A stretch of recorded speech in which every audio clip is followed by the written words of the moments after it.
copains et les copines, c'est Séverine. Ce soir, je vais vous raconter un conte algérien, donc qui nous vient tout droit d'Algérie. Donc, je vais vous montrer où se trouve le pays, pour ceux qui ne savent pas. Donc, l'Algérie se situe ici, dans le continent africain. Vous avez vu, j'ai fait un petit drapeau pour qu'on se repère. Et nous, on est ici. Enfin, pour ceux qui sont français, voilà. C'est pas très loin, hein. Alors, je voulais vous faire découvrir donc un conte algérien parce que, comme vous savez, c'est très joli. Ce sont de très beaux contes. Et en même temps, je vous mets une petite musique relaxante qui nous vient de la musique des Touaregs dans le Sahara algérien. Je trouve ça sympa, ça relaxe et ça fait découvrir de nouveaux horizons. Alors, les contes du Djebel Amour. Ces contes nous viennent du sud-ouest algérien. Ils ont voyagé avec les nomades transhumants qui les disaient sous toutes les tentes. Une fois la nuit tombée.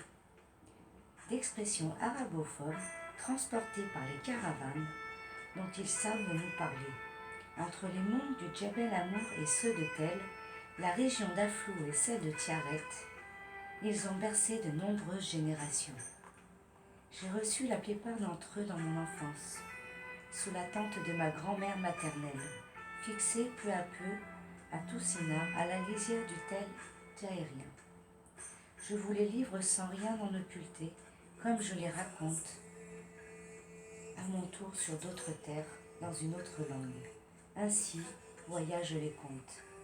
Comme les hommes, ils bougent et s'étirent entre le passé et le présent, tout en se projetant dans l'avenir. Nora Asseval. Herbe verte. Depuis qu'Herbe verte a disparu, la pluie ne tombe plus. La chamelle n'engendre plus, de quoi nourrir un mamelon n'a plus. Il était une petite nomade appelée Herbe verte, car elle faisait pleuvoir sur son passage. Là où elle passait, la pluie tombait et l'herbe poussait. Sa mère était morte en la mettant au monde. Elle était le trésor de son père. Lorsque la tribu changeait de campement pour que l'enfant voyage à l'abri du soleil, ils ordonnaient qu'on lui installe sur le plus beau des chameaux un djeffa magnifique. Or voilà qu'un de ces matins, où tout le monde préparait le départ, les femmes pliaient les tentes, les hommes rassemblaient les troupeaux, deux cousines proposèrent à Herbe verte d'aller jouer derrière les dunes. Elles s'éloignèrent du camp et s'installèrent près d'un buisson épineux que l'on appelle cédra. Laisse-nous te confier et t'enlever l'époux, Herbe verte. Sous l'effet des caresses, la fillette s'endormit. Alors les deux complices accrochèrent, mèche par mèche, sa longue chevelure aux épines du buisson, puis rejoignirent en hâte la caravane. « Ma fille est-elle sous sa jeffa » interrogea plusieurs reprises le chef. « Elle y est, mon oncle » répondirent les deux cousines. La caravane s'ébranla, abandonnant Herbe verte à la solitude du désert. Quand elle se réveilla, Herbe verte tenta en vain de se relever. Impitoyable, le buisson la clouait au sol. Des yeux, longtemps, elle chercha du secours. Elle aperçut enfin un corbeau dans le ciel.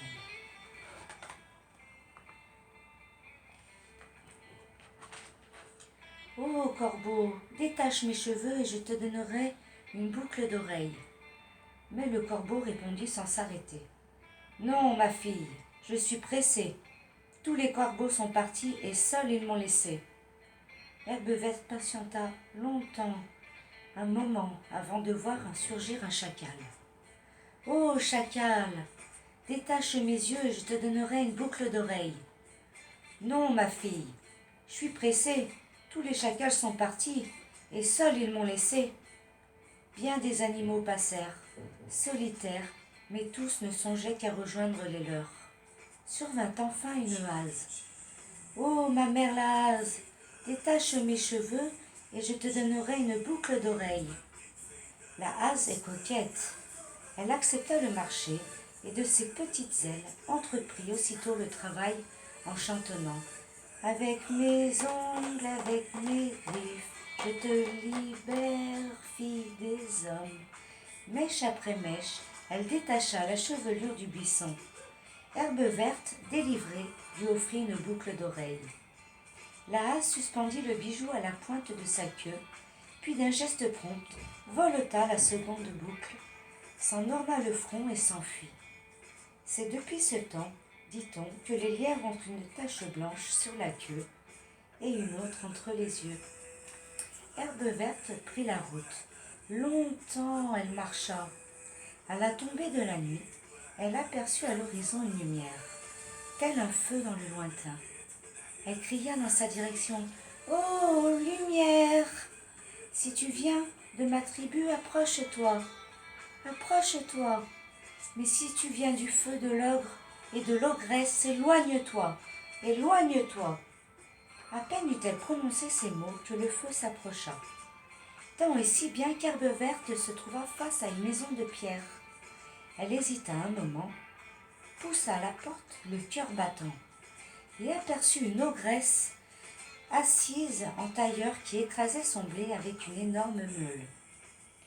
L'ogresse avait les seins si gros qu'elle en jetait par-dessus l'épaule droite et l'autre par l'épaule gauche, afin qu'il ne la gêne pas dans sa tâche.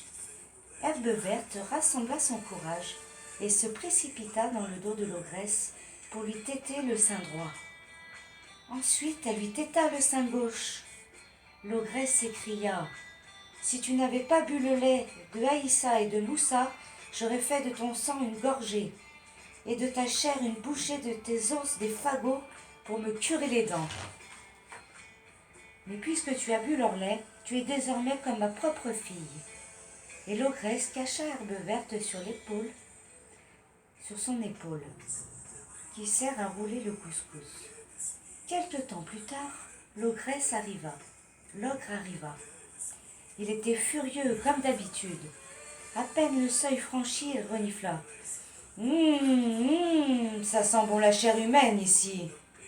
Pas du tout, répondit l'ogresse sans cesser de moudre son blé. Si, papa, si, crièrent alors Aïssa et Moussa, les deux ogrillons.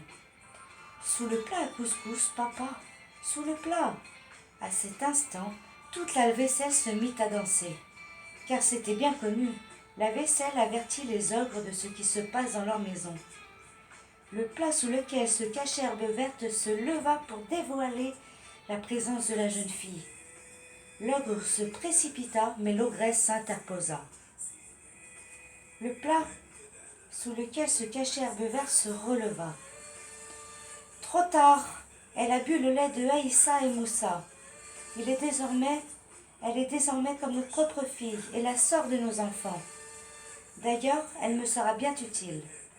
Elle emmena désormais les petits jouets dehors, pendant que j'écrase tranquillement mon grain. Herbe verte vivait désormais avec les ogres. Chaque jour, elle conduisait les ogrillons jouer au loin, devant une grosse pierre plate, près de laquelle coulait une source. Tout en les amusant, elle guettait le passage de bergers, car elle savait qu'à cette source, des nomades s'arrêtaient parfois pour y abreuver leurs troupeaux. Quand ils en venaient, elle regardait autour d'elle. Elle demandait « Berger, peux-tu me donner un chamelon ou une chamelonne pour les enfants de l'ogre et de l'ogresse ?» Le berger répondait invariablement « Non, je ne nourris pas les enfants de l'ogre et de l'ogresse. » Ou bien elle réclamait « Berger, peux-tu me donner un agneau ou une agnelle pour les enfants de l'ogre et de l'ogresse ?»« Non, je ne nourris point les enfants de l'ogre et de l'ogresse, répondait le berger méchamment. Les jours succédèrent aux jours. Combien de saisons passèrent, on ne le sait. Berger, peux-tu me donner un chameau ou une chamelle pour les enfants de l'ogre ou de l'ogresse demandait inlassablement Herbe verte. Ce jour-là, le berger sollicité répondit tristement. Depuis qu'Herbe verte a disparu, la pluie ne tombe plus, la chamelle n'engendre plus, de quoi nourrir un chameau n'a plus. C'est moi, Herbe verte, dit alors la jeune fille. Ramène-moi auprès de mon père, ô berger de ma tribu. Herbe Verte exigea le berger, si tu veux revenir dans la tribu, il faut d'abord que tu fracasses le crâne des enfants de l'ogre et de l'ogresse sur cette pierre plate. Elle hésita. Elle était si longtemps occupée de ses petits ogres, mais le désir de retrouver les siens fut le plus fort. Elle obéit au berger. La cervelle des ogrillons jaillit et vint tomber sur le giron de l'ogresse qui hurla. « Ah, malheur! Herbe Verte nous a trahis, avant qu'on ne la trahisse. Oh, que nous l'avons-nous dévorée! Je me vengerai !» Mais le berger et Herbe Verte étaient déjà loin. Ils marchèrent longtemps avant d'apercevoir le campement de leur tribu. À leur approche, la pluie se mit à tomber. L'herbe a repoussé, les chameaux à blatérer, les moutons à bêler et les chiens à aboyer. Le père d'Herbe Verte était devenu aveugle depuis la disparition de sa bien-aimée. Tout soudain, le soleil inonda son regard. Il respira la fraîcheur humide de l'air et soupira. « Que ce temps me rappelle mon enfant.